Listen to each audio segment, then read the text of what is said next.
السلام علیکم ورحمۃ اللہ وبرکاتہ۔ امید ہے کہ آپ تمام ہی حضرات خیریت سے ہوں گے۔ میں اس وقت 3 دن کے سفر پر روانہ ہوا ہوں اور میں سفر میں ہی ہوں اور سفر سے ہی آپ کے سوالوں کے جواب دے رہا ہوں۔ تو آج کا جو یہ سوال ہم نے لیا ہے یہ ہے جناب حضرت مولانا قاری مشاہد الاسلام صاحب پلکھوا ضلع ہاپوڑ سے یہ کہہ رہے ہیں السلام علیکم ورحمۃ اللہ وبرکاتہ۔ وعلیکم السلام ورحمۃ اللہ وبرکاتہ۔ یہ کہہ رہے ہیں کہ امید ہے کہ آپ بخیر و عافیت ہوں گے۔ الحمدللہ، اللہ کا شکر ہے، آپ کی دعائیں ہیں۔ کہہ رہے ہیں کہ حضرت یہ رجب کا مہینہ چل رہا ہے، اس میں 27ویں شب کو شب معراج اور دن کو روزہ رکھنے کا لوگ باغ اہتمام کرتے ہیں، جس کی فضیلت یہ بتاتے ہیں کہ ایک روزہ رکھنے پر 1000 روزے کا ثواب ملتا ہے۔ اس کی کیا حقیقت ہے بتا کر ممنون و مشکور ہوں، عین نوازش ہوگی۔ مشاہد الاسلام بلال مسجد پلکھوا ہاپوڑ، یہ انہوں نے سوال کیا ہے۔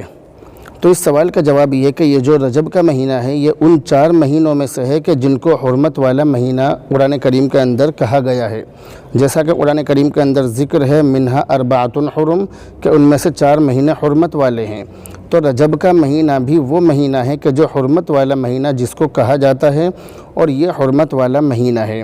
تو اس مہینے کی بہت زیادہ فضیلت قرآن و حدیث میں بیان کی گئی ہے، لیکن جیسا کہ سوال کے اندر ذکر کیا کہ لوگ 27ویں شب کو شب معراج سمجھتے ہیں، تو شب معراج سمجھنا یہ صحیح حدیثوں سے ثابت نہیں ہے۔ یہ رات شب معراج ہی ہے، اس بارے میں کنفرم بات نہیں ہے، اس بارے میں بات پکی نہیں ہے، مسلم اور طے شدہ نہیں ہے کہ 27ویں رجب ہی شب معراج ہے۔ یہ بات حقیقت نہیں ہے، 100% صحیح نہیں ہے۔ دوسری بات اس کے اندر ذکر کی گئی کہ دن کو روزہ رکھنے کا لوگ باغ اہتمام کرتے ہیں، جس کی فضیلت یہ بتاتے ہیں کہ ایک روزہ رکھنے پر 1000 روزے رکھنے کا ثواب ملتا ہے۔ تو یہ جو لوگوں نے اپنی طرف سے من گھڑت مسئلہ پیدا کر لیا ہے اور لوگ اس ایک روزے کی فضیلت 1000 روزوں کی برابر بتلاتے ہیں، یہ بات قرآن و حدیث میں کہیں سے بھی ثابت نہیں ہے۔ اللہ کے نبی علیہ السلام کی حدیثوں میں بھی اس کا ذکر نہیں ہے۔ اور یہ جو ہمارے علماء کرام ہیں، ہمارے علماء کرام نے، مصنفین نے اور محدثین عظام نے بھی اس کا باقاعدہ رد کیا ہے اور اس کی تردید کی ہے، اس کی بہت زبردست طریقے سے تردید کی ہے۔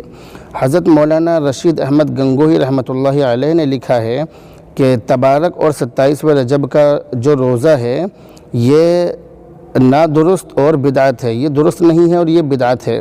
اسی طرح بہت سارے علماء کرام نے اپنے فتاویٰ کے اندر اس روزے کی تردید کی ہے، اور کہیں بھی ایسا نہیں ہے کہ اس کی فضیلت 27 رجب کے روزے کی فضیلت 1000 روزوں کے برابر ہو، ایسا کہیں بھی نہیں ہے۔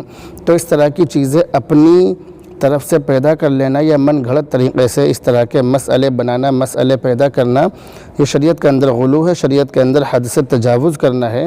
اس لیے اس سے بچنا چاہیے، اس طرح کی چیزوں سے پرہیز کرنا چاہیے۔ من گھڑت طریقے اور من گھڑت چیزیں اپنی طرف سے رائج نہیں کرنی چاہیے۔ شریعت کے اندر ایسا نہیں ہے کہ 27 رجب یا رجب کی کسی خاص تاریخ کو روزہ رکھنے کی کوئی خاص فضیلت ہو، ایسا نہیں ہے۔ اس لیے عبادت کو مخصوص کر کے کرنا، اپنی طرف سے مخصوص کر لینا، یہ شریعت کے اندر مطلوب اور پسندیدہ نہیں ہے۔ 27ویں رجب کی جو روزہ ہے، تو 27ویں رجب کے روزے کی یہ جو فضیلت عوام میں مشہور ہے، یہ سراسر غلط ہے، بے بنیاد ہے۔ شریعت میں اس کی کوئی دلیل نہیں، کوئی ثبوت نہیں ہے۔ اس لیے آپ اس مہینے میں کبھی بھی روزہ رکھ لیں، روزہ رکھنا الگ چیز ہے، لیکن اس کی اس طرح سے فضیلت بتلانا اور فضیلت ثابت کرنا یہ شریعت کے اندر کہیں بھی نہیں ہے، شریعت میں کہیں لکھا ہوا نہیں ہے، کتابوں کے اندر بھی نہیں ہے۔ اس لیے اس طرح کی چیزوں سے پرہیز کریں۔ امید ہے کہ آپ اچھی طرح سمجھ گئے ہوں گے۔ بہرحال اب آپ سے رخصت ہوتے ہیں، دعاؤں میں یاد رکھیں۔ السلام علیکم ورحمۃ اللہ وبرکاتہ۔